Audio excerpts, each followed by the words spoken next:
Hi, American Lit B students. Today we're going to be reading chapter 4 of Mice and Men.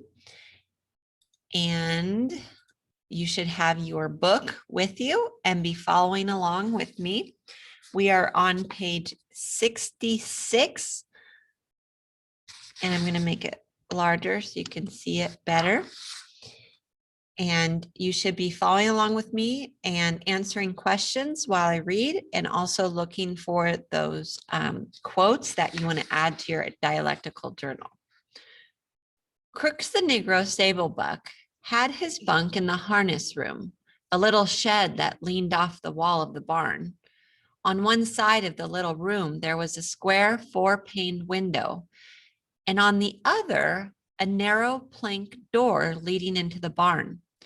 Crooks's bunk was a long box filled with straw on which his blankets were flung. On the wall by the window, there were pegs on which hung broken harness in process of being mended, strips of new leather, and under the window itself, a little bench for leather working tools, curved knives and needles and balls of linen thread, and a small hand riveter. On pegs were also pieces of harness, a split collar with the horsehair stuffing sticking out, a broken hame, and a trace chain with its leather covering split. Crooks had his apple box over his bunk, and in it a range of medicine bottles, both for himself and for the horses. There were cans of saddle soap and a drippy can of tar with its paintbrush sticking over the edge. And scattered about the floor were a number of personal possessions. For, being alone, Crooks could leave his things about.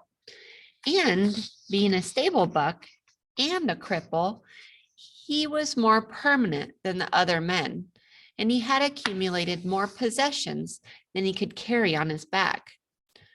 Crooks possessed several pairs of shoes, a pair of rubber boots, a big alarm clock, and a single-barreled shotgun. And he had books, too, a tattered dictionary and a mauled copy of the California Civil Code for 1905. There were battered magazines and a few dirty books on a special shelf over his bunk. A pair of large gold-rimmed spectacles hung from a nail on the wall above his bed. This room was swept and fairly neat, for Crooks was a proud, aloof man. He kept his distance and demanded that other people keep theirs. His body was bent over to the left by his crooked spine, and his eyes lay deep in his head, and because of their depth, seemed to glitter with intensity.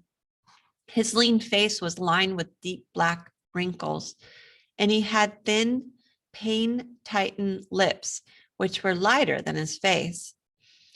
It was Saturday night. Through the open door that led into the barn came the sound of moving horses, of feet stirring, of teeth champing on hay, of the rattle of halter chains. In the stable buck's room, a small electric globe threw a meager yellow light. Crooks, you can guess why he has that name because he has a crooked back. Crooks sat on his bunk. His shirt was out of his jeans and back. In one hand, he held a bottle of liniment, and with the other, he rubbed his spine. Now and then, he poured a few drops of the liniment into his pink-palmed hand and reached up under his shirt to rub again. He flexed his muscles against his back and shivered. So it's like the liniment is like a rub to help his sore back feel better. It's like a medicine. Noiselessly, Lenny appeared in the open doorway and stood there looking in, his big shoulders nearly filling the opening. For a moment, Crooks did not see him, but on raising his eyes, he stiffened and a scowl came on his face. His hand came out from under his shirt. Lenny smiled helplessly in an attempt to make friends. Crooks said sharply, "You got no right to come in my room. This here's my room. Nobody got any right in here but me." Lenny gulped, and his smile grew more fawning. "I ain't done nothing," he said. "Just come to look at my puppy, and I seen your light." he explained. Well, I got a right to have a light. You go on, get out of my room. I ain't wanted in the bunkhouse, and you ain't wanted in my room. Why ain't you wanted? Lenny asked. 'Cause I'm black. They play cards in there, but I can't play because I'm black. They say I stink.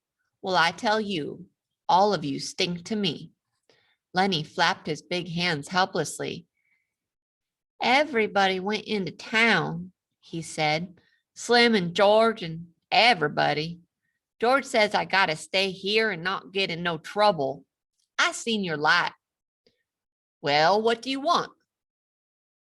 Nothing. I seen your light. I thought I could just come in and sit.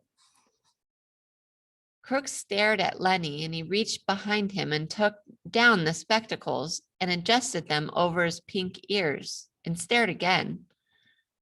I don't know what you're doing in the barn anyway, he complained. You ain't no Skinner. They's no call for a bucker to come into the barn at all. You ain't no Skinner. You ain't got nothing to do with the horses. The pup, Lenny repeated. I come to see my pup. Well, go see your pup then. Don't come in a place where you're not wanted. Lenny lost his smile. He advanced a step into the room, then remembered and back to the door again. I looked at him a little. Slim says I ain't to pet him very much. Crook said, well, you've been taking him out of the nest all the time. I wonder the old lady don't move him someplace else. Oh, she don't care. She lets me. Lenny had moved into the room again. Crook scowled, but Lenny's disarming smile defeated him. Come on in and sit a while, Crook said. Long as you won't get out and leave me alone. You might as well sit down. His tone was a little more friendly. All the boys gone into town, huh? All but old Candy. He just sits in the bunkhouse sharpening his pencil and sharpening and figuring. Crooks adjusted his glasses. Figuring? What's Candy figuring about? Lenny almost shouted, about the rabbits. You're nuts, said Crooks. You're crazy as a wedge. What rabbits you talking about? The rabbits we're going to get, and I get to tend them, cut grass and give them water and like that. Just nuts, said Crooks. I don't blame the guy you travel with for keeping you out of sight. Lenny said quietly. It ain't no lie. We're going to do it. Gonna get a little place and live on the fat of the land. Crooks settled himself more comfortably on his bunk. Sit down, he invited. Sit down on the nail keg. Lenny hunched down on the little barrel. You think it's a lie? Lenny said, but it ain't no lie. Every word's the truth, and you can ask George. Crooks put his dark chin into his pink palm. You travel around with George, don't you? Sure, me and him goes every place together. Crooks continued. Sometimes he talks and you don't know what the hell he's talking about. Ain't that so? He leaned forward, boring Lenny with his deep eyes. Ain't that so? Yeah, sometimes. Just talks on and you don't know what the hell it's all about? Yeah, sometimes, but not always. Crooks leaned forward over the edge of the bunk. I ain't a Southern Negro, he said. I was born right here in California. My old man had a chicken ranch, about 10 acres. The white kids come to play at our place, and sometimes I went to play with them, and some of them was pretty nice. My old man didn't like that. I never knew till long later why he didn't like that, but I know now. He hesitated, and when he spoke again, his voice was softer. There wasn't another colored family for miles around, and now there ain't a colored man on this ranch, and there's just one family in Soledad. He laughed. If I say something, why, it's just the N-word saying it. Lenny asked, how long you think it'll be before them pups will be old enough to pet? Crooks laughed again. A guy can talk to you and be sure you won't go blabbing. Couple of weeks and them pups will be all right. George knows what he's about. Just talks and you don't understand nothing. He leaned forward excitedly.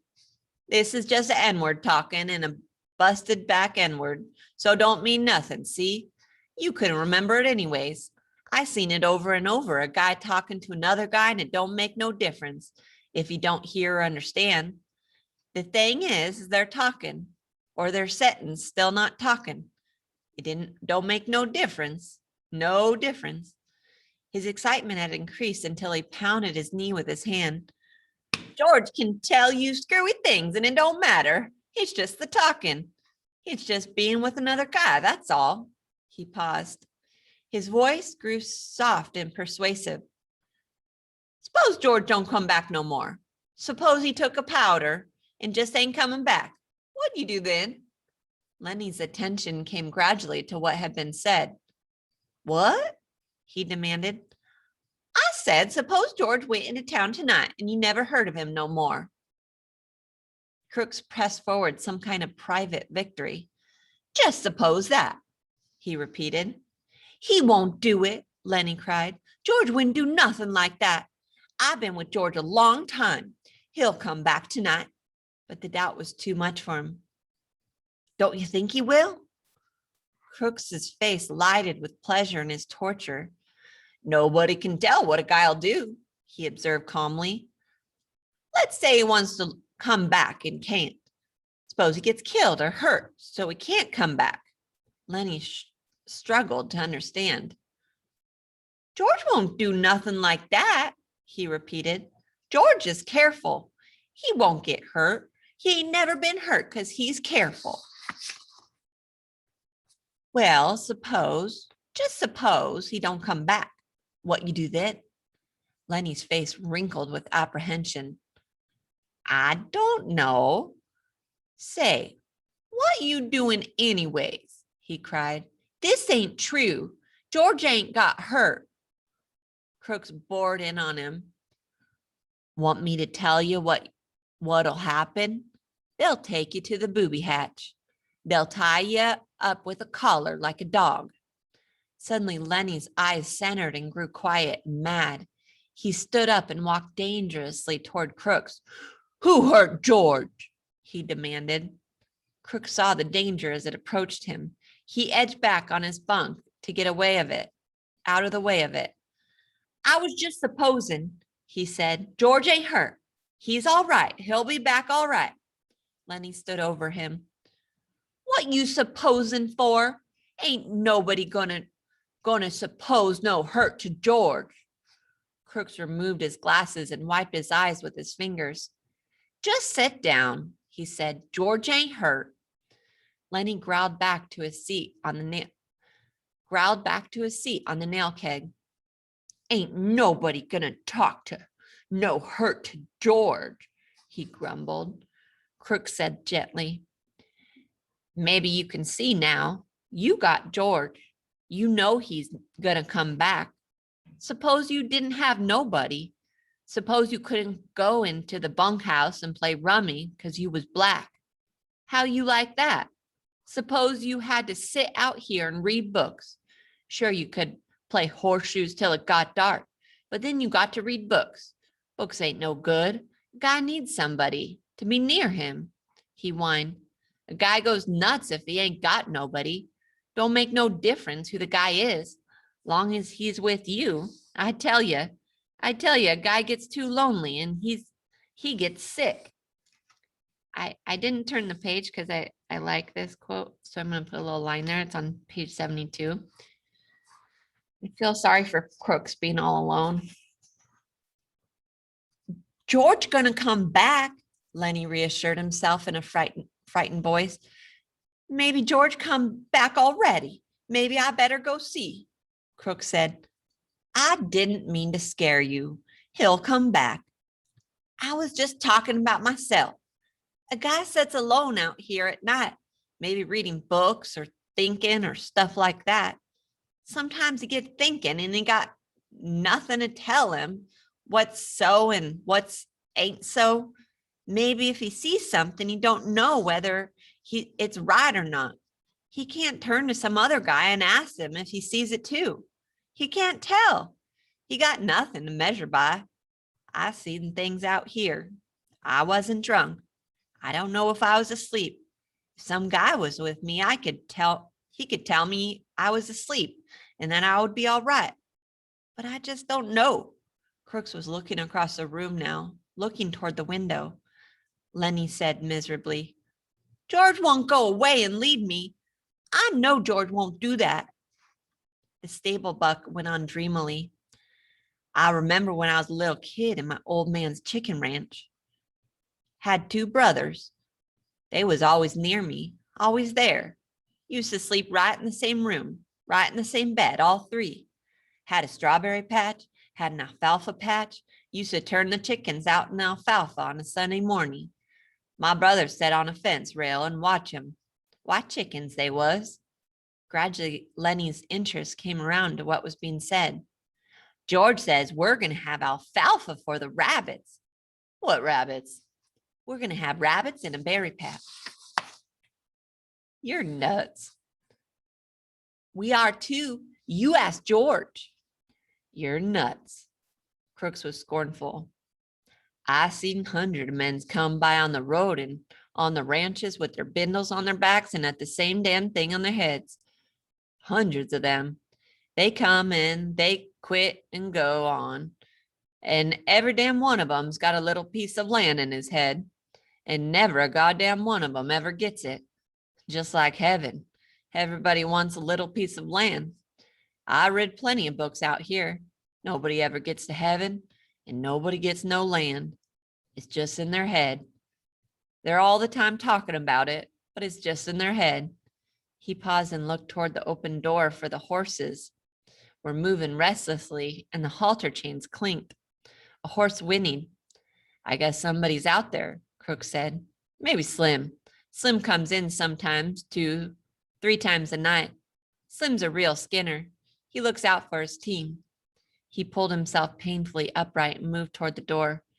That you, Slim? He called. Candy's voice answered. Slim went to town. Say you seen Lenny? You mean the big guy? Yeah. Seen him around any place? He's in here, Crooks said shortly. He went back to his bunk and lay down. Candy stood in the doorway, scratching his bald wrist and looking blindly into the lighted room. He made no attempt to enter. Tell you what, Lenny, I've been figuring about them rabbits, Crooks said irritably. You can come in if you want. Candy seemed embarrassed. I don't know, of course, if you want me to. Come on in. If everybody's coming in, you might just as well. It was difficult for Crooks to conceal his pleasure with anger. Candy came in, but he was still embarrassed.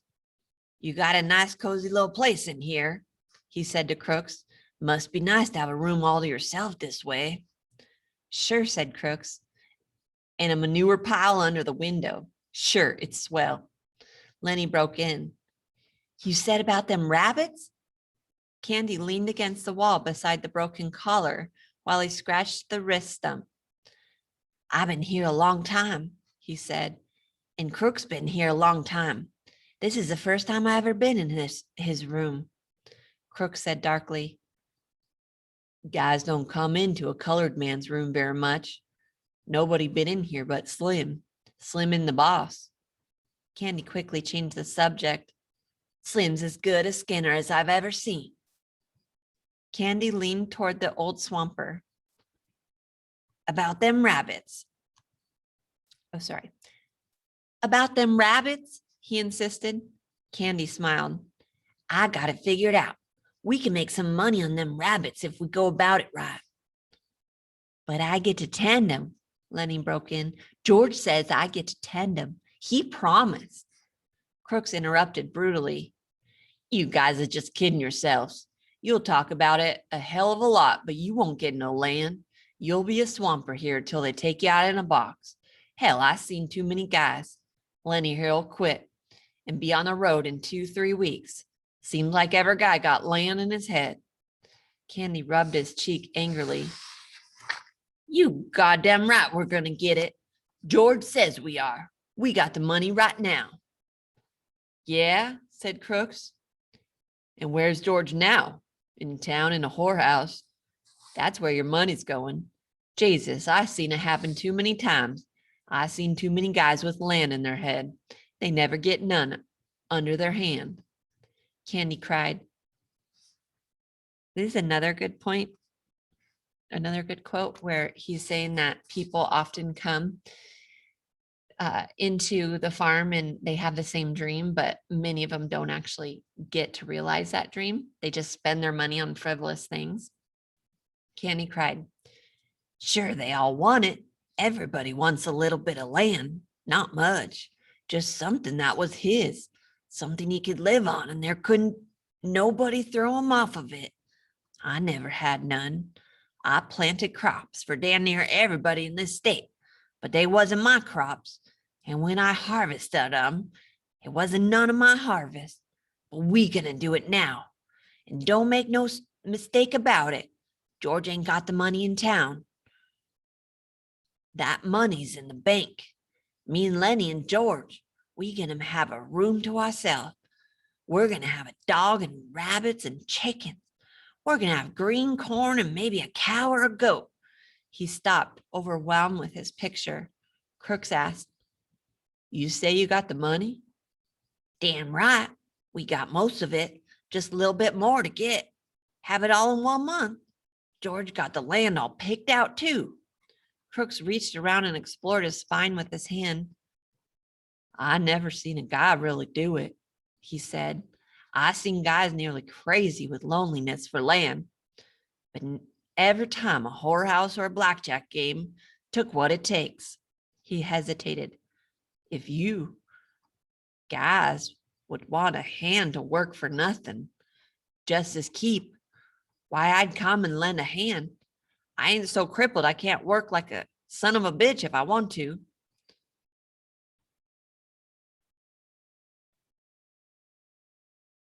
Any of you boys seen Curly? Oh, sorry. Any of you boys seen Curly? It's a girl saying. They swung their heads toward the door. Looking in was Curly's wife. Her face was heavily made up. Her lips were slightly parted. She breathed strongly as though she had been running. Curly ain't been here, Candy said sourly. She stood still in the doorway, smiling a little at them, rubbing the nails of one hand with the thumb and forefinger of the other, and her eyes traveled from one face to another. They left all the weak ones here, she said finally. Think I don't know where they all went, even Curly. I know where they all went. Lenny watched her, fascinated, but Candy and Crooks were scowling down away from her eyes. Candy said, then if you know, why you want to ask us where Curly's at? She regarded them amusedly. Funny thing, she said, if I catch any one man and he's alone, I get along fine with him. But just let two of the guys get together and you won't talk. Just nothing but mad. She dropped her fingers and put her hands on her hips. You're all scared of each other. That's what. Every one of you scared and the rest is going to get something on you. After a pause, Crooks said, maybe you better go along to your own house now. We don't want no trouble. Well, I ain't giving you no trouble. Think I don't like to talk to somebody ever but once in a while? Think I like to stick in that house all the time? Candy laid the stump on his wrist on his knee and rubbed it gently with his hand.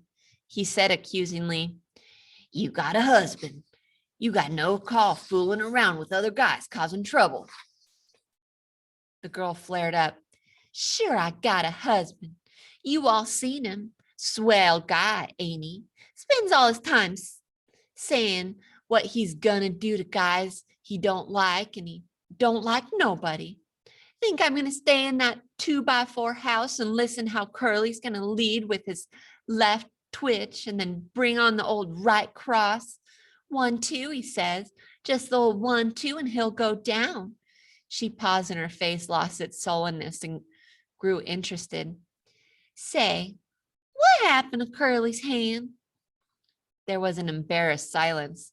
Candy stole a look at Lenny. Then he coughed. What? Curly? He got his hand caught in a machine, ma'am. Bust his hand.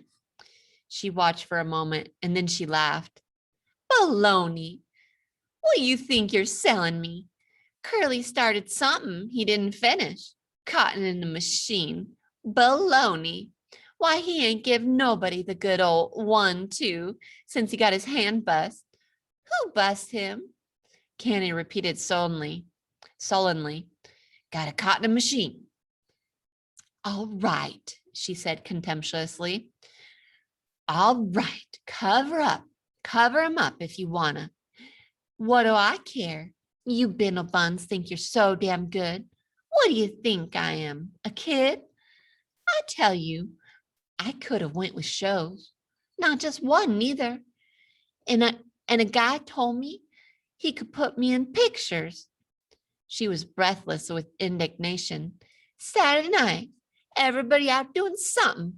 Everybody. What am I doing? Standing here talking to a bunch of bindle stiffs, a N-word and a dum-dum and a lousy old sheep, and liking it because they ain't nobody else. Lenny watched her, his mouth half open. So when she says she could be in pictures, she's saying that she could have been like a movie star. Crooks had retired into the terrible protective dignity of the Negro, but a change came over old Candy. He stood up suddenly and knocked his nail keg over backward. I had enough, he said angrily. You ain't wanted here. We told you you ain't. And I tell you, you got floozy ideas about what us guys amounts to. You ain't got sense enough in that chicken head to even see that we ain't stiffs. Suppose you get us canned. Suppose you do. You think we'll hit the highway and look for another lousy two-bit job like this? You don't know what we got our own ranch to go to and our own house. We ain't got to stay here. We got a house and chickens and fruit trees and a place 100 times prettier than this. And we got friends. That's what we got. Maybe there was a time when we was scared of getting canned, but we ain't no more. We got our own land and it's ours. And we can go to it. Curly's wife laughed at him. Ha ha, baloney, she said. I've seen too many you guys. If you had 2 bits in the world, why, you'd be in getting 2 shots of corn with it and sucking the bottom of the glass. I know you guys. Candy's face had grown redder and redder, but before she was done speaking, he had control of himself. He was the master of the situation. I might have knew, he said gently. Maybe you just better go along and roll your hoop. We ain't got nothing to say to you at all. We know that we know what we got, and we don't care whether you know it or not. So maybe you better just scatter along now, because Curly maybe ain't gonna like his wife out in the barn with us bindle stiffs. She looked from one face to another, and they were all closed against her. And she looked longest at Lenny until he dropped his eyes in embarrassment. Suddenly she said, where'd you get them bruises on your face? Lenny looked up guiltily. Who? Me? Yeah, you. Lenny looked to Candy for help, and then he looked at his lap again. He got his hand cut in a machine, he said. Curly's wife laughed. Okay, machine. I'll talk to you later. I like machines. Candy broke in. You let this guy alone. Don't you do no messing around with him. I'm going to tell George what you says. George won't have you messing with Lenny. Who's George? She asked. The little guy you come with? Lenny smiled happily. That's him, he said. That's the guy, and he's going to let me tend the rabbits. Well, if that's all you want, I might get a couple rabbits myself. Crooks stood up from his bunk and faced her. I had enough, he said coldly. You got no rights coming in a colored man's room. You got no rights messing around in here at all. Now you just get on out. Get on out quick. If you don't, I'm going to ask the boss not to ever let you come in the barn no more. She turned on him in scorn. Listen, N-word, she said. You know what I can do to you if you open your trap. Crooks stared hopelessly at her, and then he sat down on his bunk and drew into himself. She closed on him. You know what I could do. Crooks seemed to grow smaller, and he pressed himself against the wall. Yes, ma'am. Well, you keep your place then, N-word. I could get you strung up on a tree so easy it ain't even funny. Crooks had reduced himself to nothing.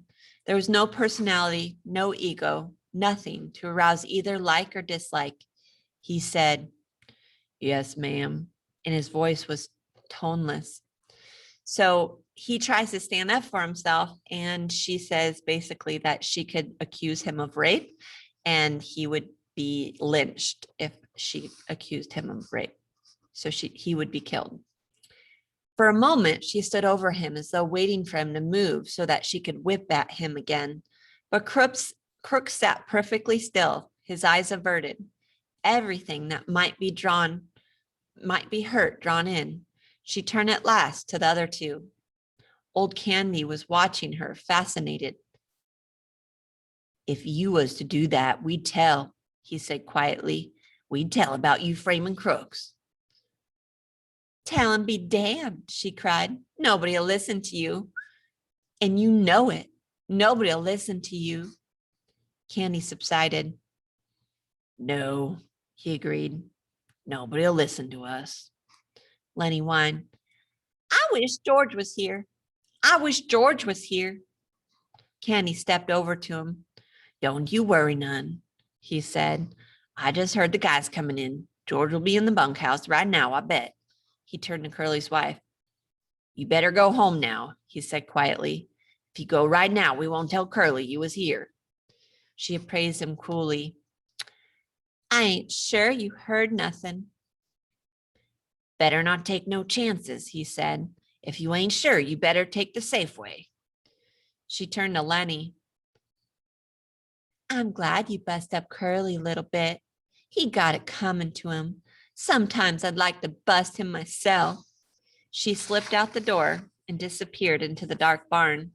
And while she went through the barn, the halter chains rattled, and some horses snorted, and some stamped their feet. Crooks seemed to come slowly out of the layers of protection he had put on. Was that the truth, what you said about the guys come back? He asked. Sure, I heard him.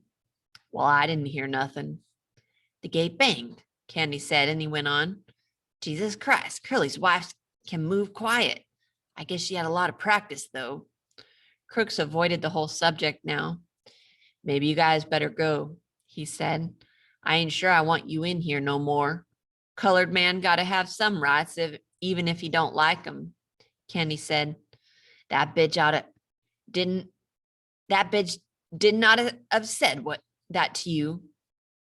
It wasn't nothing, Crooks said dully. You guys come and setting me made me forget. What she says is true. The horses snorted out in the barn, and the chains rang, and a voice called, Lenny, oh Lenny, you in the barn? It's George, Lenny cried, and he answered, Here, George, I'm right in here. In a second, George stood framed in the door, and he looked disapprovingly about. What you doing in Crooks' room? You ought to be in here. Crooks nodded. I told him, but they came in anyways. Oh, why didn't you kick him out? I didn't care much, said Crooks. Lenny's a nice fella. Now Candy aroused himself. Oh, George, I've been figuring. I got it doped out now. We can even make some money on them rabbits. George scowled. I thought I told you not to tell nobody about that. Candy was crestfallen. Didn't tell nobody but Crooks, George said. Well, you guys get out of here. Jesus, seems like I can't go away for a minute. Candy and Lenny stood up and went toward the door. Crooks called, Candy? Sorry, Candy? Huh? Remember what I said about hoeing and doing odd jobs? Yeah, said Candy. I remember. Well, just forget it, said Crooks. I didn't mean it. Just fooling. I wouldn't want to go no place like that. Well, okay, if you feel like that. Good night. So Crooks is lying to save his feelings. Like he wants to leave and he wants to join them, but he knows he wouldn't be accepted because he's Black. The three men went out the door. As they went through the barn, the horses snorted and the halter chains rattled. Crooks sat on his bunk and looked at the door for a moment, and then he reached for the liniment bottle. He pulled out his shirt and back, poured a little liniment in his pink palm, and reaching around, he fell slowly to rubbing his back. So the chapter starts with him rubbing liniment on his back, and it ends with him rubbing liniment on his back. So for Crooks, nothing's going to change because he's Black and he doesn't really have as many options as the other guys do. Okay, so that's the end of that chapter. Make sure to answer the questions in your packet, and I will see you in class.